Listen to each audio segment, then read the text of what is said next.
மாண்புமிகு உள்துறை அமைச்சரையும் மாண்புமிகு பியூஷ் கோயல் அவர்களையும் சந்தித்தோம். இந்த முறை நாங்கள் வந்தது இந்த தேர்தலில் எப்படி தேசிய ஜனநாயக கூட்டணியில் அடுத்த கட்டமாக திமுகவை வீழ்த்துவதற்கு எங்கள் கூட்டணி 234 தொகுதிகளிலும் எவ்வாறு செயல்பட வேண்டும் என்பதை பற்றி அவருடைய கருத்துக்களை கேட்டுவிட்டு வந்திருக்கிறோம்.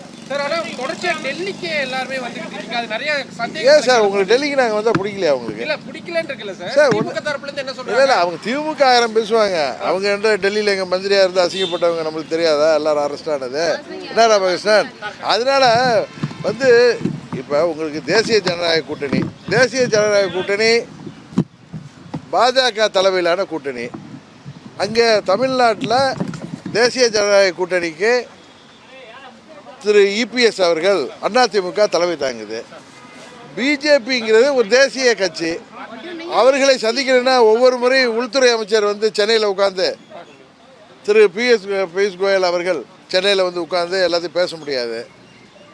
அதனால திரு இபிஎஸ் அவர்கள் ஹோம் மினிஸ்டரை பார்த்து அவங்க பிஜேபி தொகுதிகளை பற்றி பேசியிருக்கலாம், எனக்கு தெரில. நான் உடனே அவர் பேசினார்ல. நீங்கள் இப்போ தொடர்ந்து இப்போ எங்கள்கிட்ட என்ன பேசினார்னா, நாங்கள் சீட் ஷேரிங்கை பற்றிலாம் எதுவுமே பேசலை. அதெல்லாம் அங்கே 4 நாளில் நாங்கள் அதுதான் இப்போ சொன்னேன்.